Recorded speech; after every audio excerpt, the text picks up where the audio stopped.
Welcome to the Wheats on Your Mind podcast. My name is Aaron Harries. Wheats on Your Mind is brought to you by the Kansas Wheat Commission and Kansas Association of Wheat Growers. On this episode of the podcast, we are visiting with Guorong Zhang with Kansas State University. Dr. Guorong Zhang is a wheat breeder based at the Agriculture Research Center in Hays.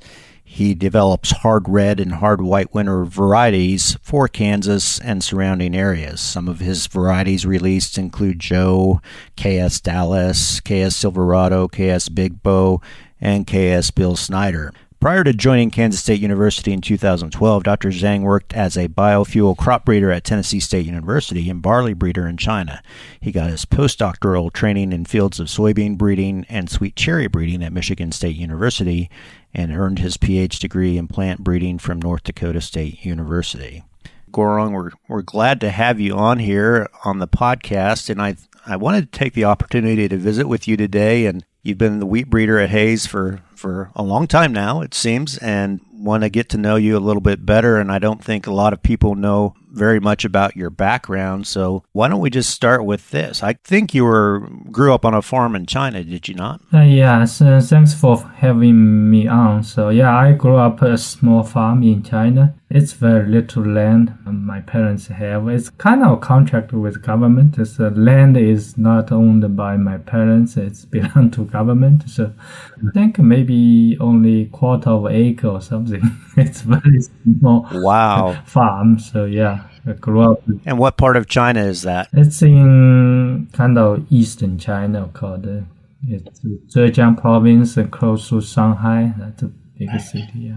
So what did you grow on the farm? Mostly it's rice because we have to get ourselves full first and get the food first. So mostly just rice. Then have I think we grow some kind of the fiber crop.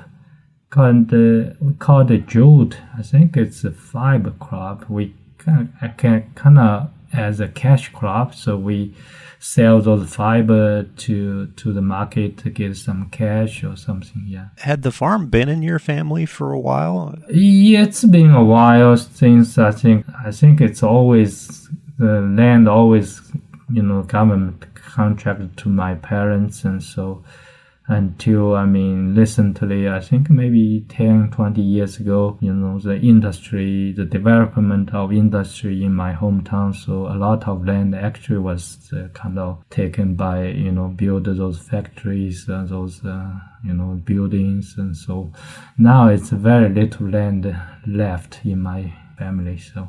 Are they still on a farm or? No, they are kind of already stopped doing this for many years because there's not much land to work on. So, do you have any siblings? I have two brothers, and they both already not farming now. I think it's doing something else. And How big is the town near where you grew up? My town now it's expanding. At the beginning, it just kind of lived in a village at that time. A village only maybe a few hundred people.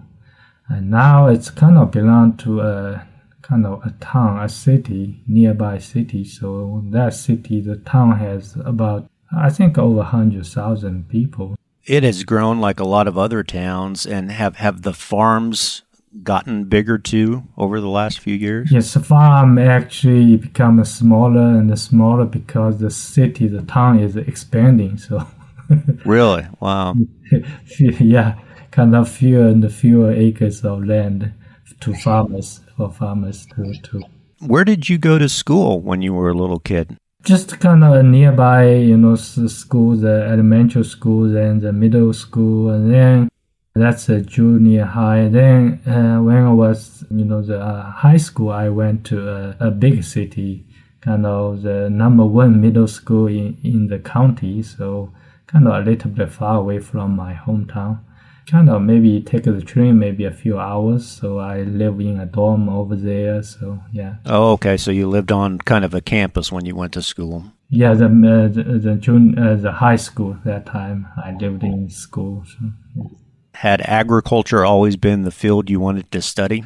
Actually, at that time, I don't have big dream. Just want to go to, some school, some university or some college, and then after graduate, I can find a job. So that time I even don't have any sense of, what major I should take or something. And then I think when to the college, the agriculture is not my first choice, So that time, because my parents are farmer and they work very hard, but can only, get a little, money from it. So I think in China they all want to get away from farming, So it's amazing the parallels between China and the U.S. there. Number one, college kids not knowing what they want to major in or what they want to do, and then number two, there was a whole generation here in the U.S. where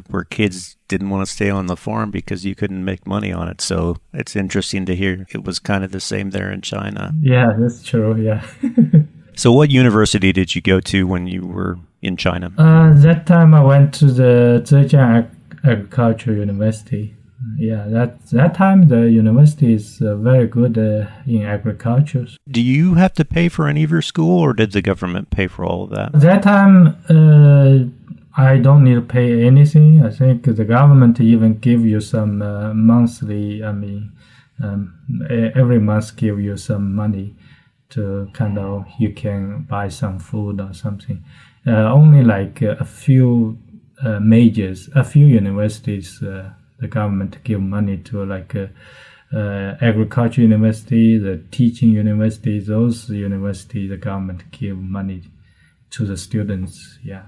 So that time my family is poor, so it's lucky to get into this kind of universities. Did you have to have a job while you were there at school? Did they make you have a job, or was it all about education then when you were in university? That time, I think it's common the students only study in the school.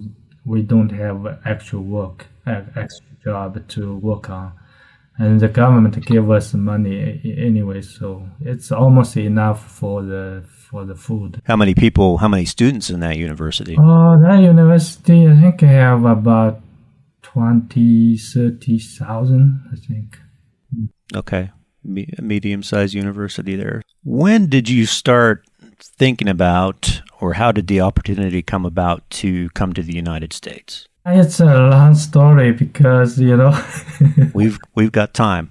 After graduate from the university, I got a chance to work on the research, in the barley breeding program. I worked there for about 8-9 years. That time, I think by that time, the government tried to shut down that program because that time the program is located in Shanghai, right? Shanghai is a big city.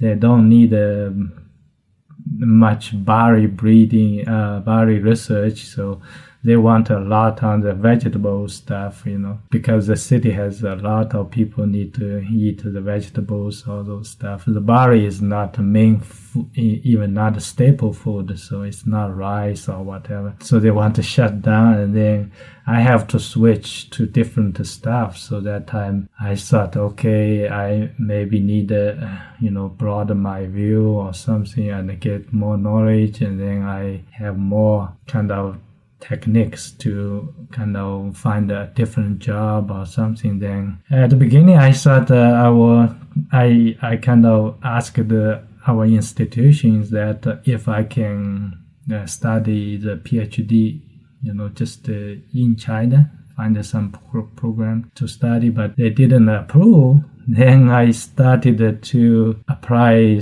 the school in United States and Canada, or try to get my PhD.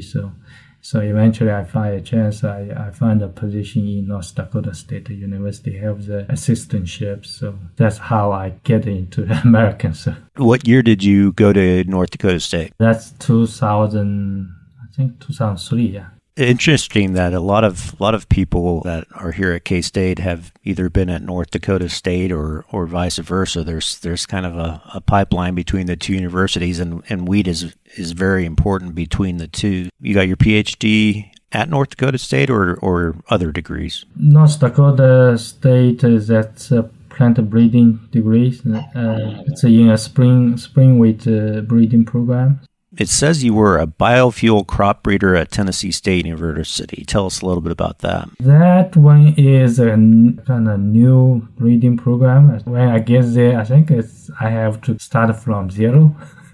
Yeah, so it's kind of perennial biofuel crop. Mostly you will study on the perennial crop. Take forever to get something out, I think.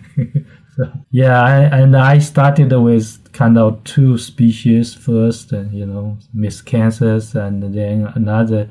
That's a perennial grass, and then I also worked on that annual kind of oil crop. And God, what's that? I think kind of off my mind. So I thought the annual crop will give something quickly, and then the other crop may be longer. But so I worked on both crops, but I only worked for a short time, not too long, only like less than 2 years. I found another opportunity here at Kansas State. I am curious, before we talk about Kansas State, about sweet cherry breeding at Michigan State University. I mean, we often talk about how genetics, are cross species, but what was that like? I mean, sweet cherry, mostly I didn't go to field, work in the field. I only work the data analysis, kind of the QTL mapping for the fruit size in sweet cherry.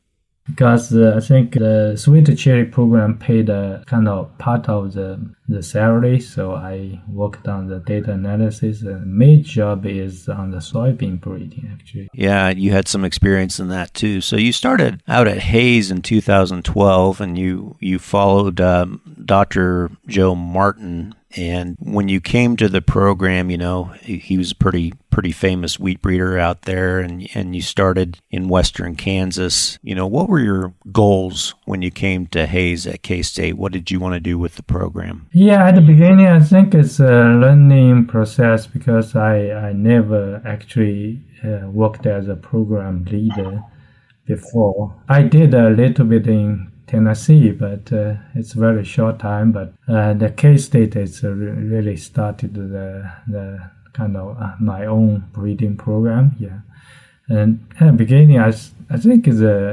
obviously yield is first major objective for me, and because farmers need a high yield to get profits, right? So, and then disease resistance, that those disease are very important in the local region, will be very important. So at the school in North Dakota, we learned how to set up a breeding program stuff, and and that time we learned if you were a breeder, you need to know your crop and know your regions, where was the place you're working in, so then you can set up your objectives, all those. That's just based on what I learned in the university in North Dakota, try to apply it to the breeding program, and with the time, I learned a lot on the crop in the place, and then I start to have more and more objectives. Yeah, and then I suppose coming from North Dakota State, you were a little bit familiar with extreme weather, and running a breeding program in Hayes is kind of presents some challenges to you, I know. So since 2012, in the years that you've been a wheat breeder out there, you've had a few setbacks related to weather. One of those was hail just a couple of years ago, right? Big hail in 2021, that's kind of a big setback. I think it's ruined all, because it's in Hayes, the hail. So kind of Hayes is, have everything in Hayes, then 70 to 80% of the field was ruined, so it's kind of a big setback. What we can do, I mean, it's the nature. So. It's what the farmers face too. So yeah, the research station on the south side of Hayes, and I remember that hailstorm, the hail didn't go much further north, and the research station was kind of the dividing line on where the hail fell. What's kind of your wheat breeding philosophy right now? What are your goals with your wheat breeding program? My goal will be continuously to improve the yield and then disease resistance. And then if there's a more kind of, interesting, the disease part is always, it's kind of changing the disease, especially the wheat streak mosaic virus. In the past, we released most of our variety actually have the wheat streak mosaic virus resistance, but now I guess because the acreage of planting those resistant variety getting bigger, and then I think the virus is changing to the triticum mosaic virus now. Right. So we have to, I think, work on the triticum mosaic virus also. So my objective is for this kind of virus disease, we have to have the resistance to both virus. That's my major kind of objective on the disease part. Then the stem sawfly just kind of appeared in the western part of the Kansas on the border with Colorado. So it's coming. So, and my focus also will be on the stem sawfly. And then the quality-wise, I think we continue to try to improve the quality. Otherwise, I have to have the acceptable quality for the industry. This is kind of, yield disease and quality still the major component of my breeding program. Also, I think with the more extreme weather coming in, I think the drought tolerance and the heat tolerance are also very important for Western Kansas. Even before the climate change or whatever you can call it, Western Kansas always have the, drought concerns. So yeah, drought tolerance will be also very, very important topic in my programs. Western Kansas, a completely different environment in the high plains. How important is it that you work with local farmers on research that you're doing? Yeah, local farmers, normally I think we have several, multiple testing locations in Western Kansas. Across Western Kansas, we have 8 locations testing our elite lines. And then 3 locations is at our, Western research stations, Garden City, Colby, and Hayes. And then the other 5 actually is all in farmers field. So, so it basically all the farming practice is just totally same as a farmer and farmers operations. So, and then we just go there, plant and harvesting. The data will be, it will be similar as the farmers management come out of that. So those data will be good for the farmers to look at it and select their best varieties. And do you enjoy that part of your job, going out and doing the field days in the spring? Yeah. I enjoyed it because I introduced my kids to the farmers. So yeah, yeah, it's fun if the weather is good, having those field days. So your program does majority of red winter wheat, but you also do some white wheat varieties and have had some great success with that. Joe was a white wheat variety that came out of your program, and that one had a lot of resistance to wheat streak mosaic virus, made it a very popular variety. Was that a cross that you made, or was that one that Joe Martin made? It's Joe. You mean Joe? Yeah. Joe was, that cross was made by Joe Martin. Joe was released in 2015 or 2016. So when I came over, I think the cross already, all the cross already done. So yeah, so it's made by Joe Martin. Yeah. When you look back at the list of varieties that you've released, and I don't have a list in front of me, what are some of your favorites? I know it's asking a wheat breeder to like to pick their favorite child, but what are some of your favorite varieties that have come out of your program? Definitely, I think Joe is my favorite, the white one. So, and then I think the other favorite one will be Dallas is my favorite. The Dallas is a red one. It's my favorite. And Bill Snyder recently released also is very good one. Yeah, KS Bill Snyder, that's a great story. And for the listeners who might not be familiar, the KS Bill Snyder wheat variety, obviously in recognition of the famous Hall of Fame football coach at K-State and need to give plenty of credit to Guorong here. It's ultimately up to the wheat breeder to decide what to name the wheat variety. And so a guy like me, Aaron, has to go beg Guorong to name one of his wheat varieties after Bill Snyder and get the blessing from Coach Snyder to do that. And more importantly, we wanted it to be a very good variety. And so I recall having phone calls with Guorong and a group of people making sure we got the right variety. And Guorong, it's really turned out to be a very, very good variety, hasn't it? Yeah, it's a very good variety and a very broad adaptation. So, and generally it's very high yielding variety, very good disease resistance, and the quality is very good. And so, yeah, in general, it's very good variety. But we're trying to, the drought tolerance is kind of not as good as, as I expected. So we continue to improve the drought tolerance part. Average drought, in average condition is okay, but it's extreme drought where we have trouble because kind of little bit short that kind of plant, the height is not very tall. So last March we had a little event here in Manhattan where we recognized the naming of the variety KS Bill Snyder, and Coach was here and received recognition for that. And Guorong, what did you think about that? You had a chance to meet Coach, and I think he was really appreciative of all the work that you put into that. I feel very good on that meeting, and I feel I kind of released something, got very appreciated by all the people. So, and also I'm appreciated about the coach, and he can have our variety be named after him. So, and I think it will have big impact. A lot of farmers will recognize his name, and then will be also our variety also gives some favor on that too. Yeah, it's a great story. Let's talk about some of the things coming through the pipeline in your program. We've got ever-evolving challenges, like you said, with the wheat streak mosaic virus and triticum mosaic virus. We do have some resistance traits in-house that you can use in those varieties. So what are some of the things you have coming out in the next few years?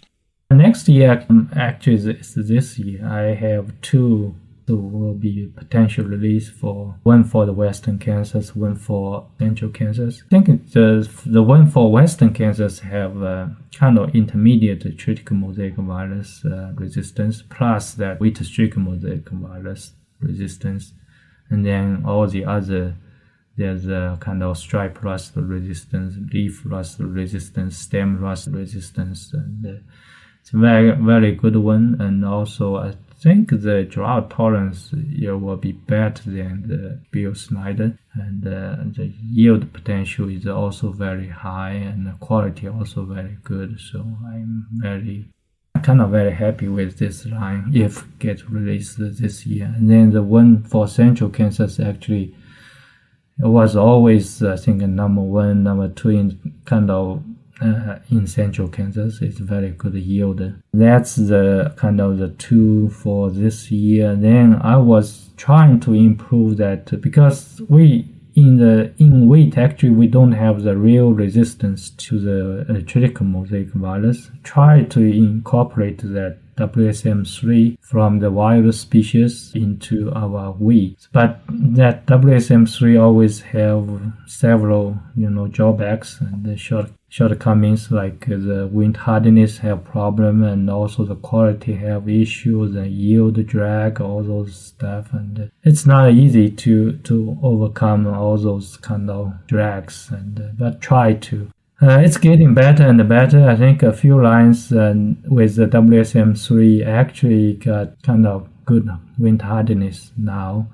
And then I try to kind of put that BX70E gene into those WSM3 lines, try to improve the quality. Yield is okay now, and so after maybe a few years we can release something with WSM3 genes, get the good resistance to the triticum mosaic virus too. So that seems to be the prevailing virus the last few years, and The challenge is, again, like you said, resources, the WSM3 and those other traits coming in out of the Wheat Genetics Resource Center here in Manhattan. We should talk about some of the advanced breeding technologies that you use. We've all seen in the news now that there's some GMO wheat being grown in Argentina. We've got the power of gene editing. I know you use a lot of double haploids in your program, that kind of a wheat breeding shortcut. What do you see on the horizon for tools that you think you would like to use and incorporate in your program? Yeah, I think GMO is a very good tool. If we don't have anything you can find in the wheat, right? So some trait you cannot find this kind of trait in the wheat, then we have to go to the other species to get it and then incorporate into the wheat. So for instance, the Argentina, that kind of drought tolerance trait, if it works, it will be very good for Western Kansas. We will try, to incorporate that drought tolerance gene into our wheat and see if it works. And we also, I'm also trying to, because last time they talking about that gene also have some kind of herbicide resistance, glufosinate resistance. So I was thinking about and use that trait to screening all our breeding lines, see if we can find a glufosinate resistance in our wheat. Maybe that glufosinate resistance will bring us to that drought tolerance gene. It's kind of. So I was doing that. I'm doing that too, and because the GMO, if you want, even we kind of incorporate that gene into our wheat and then get approved to release. Also, it's a long process. If in our wheat we can find something like a similar gene, and that would be much, convenient. Not use the GMO stuff. Right, you use the GMO and kind of a tool to find something else of the traditional way, be a little bit more value to it. So what about double haploids? How much does that help your program or speed things up in your program? It will much quicker if we can find something good from those lines through the double haploid technology. And every year we actually have, 2,000, almost make 2,000 double haploid lines to try to speed up the breeding process.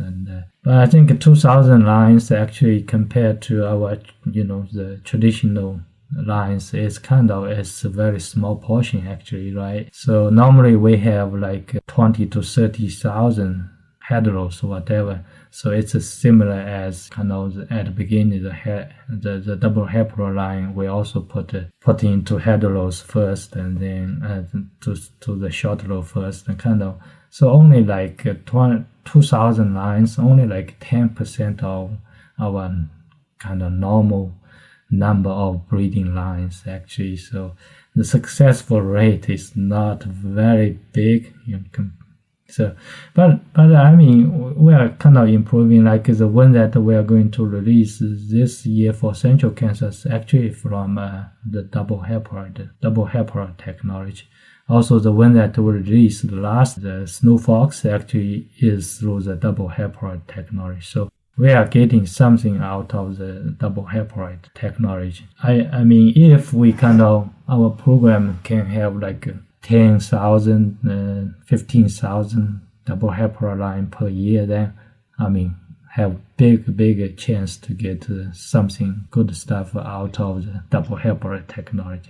Guorong, tell us about your collaboration maybe with Colorado State, how you work out with the breeding program in Colorado State, particularly addressing the wheat stem sawfly issue. Yeah, the stem sawfly issue, actually we noticed before, but that time, I think a few years ago, it's not kind of a big issue yet. Still like just kind of in the Colorado kind of place and not into the Western Kansas yet a few years ago. But we're thinking they will eventually come in, so we started making cross like several years ago. So this one actually, because we want to speed up the process, so we used a lot of double haploid technology. So, and this year I already got like about 1 to 2,000 double haploid line that kind of derived from the stem soft rye crosses. So we should be able to find some lines that looks good this year in 2025. And then we also collaborate with Colorado State University on the screening because they have a good location to screening, evaluate the stem soft rye damage. So we send our KI elite lines to Colorado for evaluation. So, and that's how we collaborate on that. So. We should have asked earlier, just for reference. So, how many crosses do you make in your program every year? I make like about 400 crosses. 400 crosses every year, and ultimately, just a handful of those become a variety. It's always fascinating to me. You also use some advanced phenotyping equipment, don't you? Too? Are you making use of drones right now? Yeah. We use a drone to fly over, some locations. If the location is good, the plot's looking good, we'll flew our drones over to get some data. Try to see if it makes sense, those drone data, and see if it correlated with our yield, and see if we can use this kind of drone stuff to phenotyping technology in our breeding program and to help us.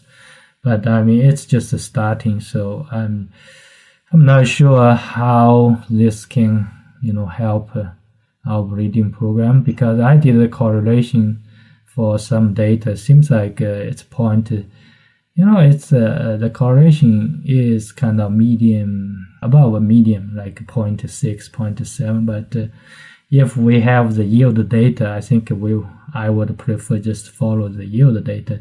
But some year maybe helps, because if we cannot get the yield data because of the hail damage at the end or something, I can kind of like that. So I think it may help in those kind of situation. I think if we cut the yield, we'll just you get to use the yield data, right? So well, how does the crop look, your research crop, for 2025? Did you have a better fall this year than you've had in some past years? Yeah, this year is much better than last 2 years. Last 2 years just kind of the stands are not good, and because of the fall drought. And then this year actually we got very good stands, and we got a good moisture so far. So it looks very good this year, 2025 crop. Yeah.